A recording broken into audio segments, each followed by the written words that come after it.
Two reason bakit kailangan natin magnegosyo. Una, every year nadadagdagan ng edad natin. What if dumating yung time na nagkasakit ka? What if dumating yung time na hindi na nakaya ng katawan mong magtrabaho? And what if dumating yung time na pinalitan ka sa trabaho mo ng mas bata at mas magaling sa'yo? Paano na ang income natin? Paano na ang family natin?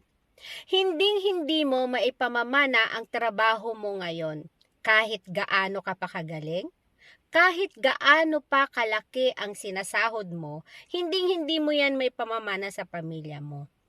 So kaya habang bata ka pa, habang malakas ka pa, mag-isip ka na ng isang negosyo. So kaibigan, ano pa iniisip mo? Ano pa hinihintay mo? Let's build our business. Tara, usap tayo.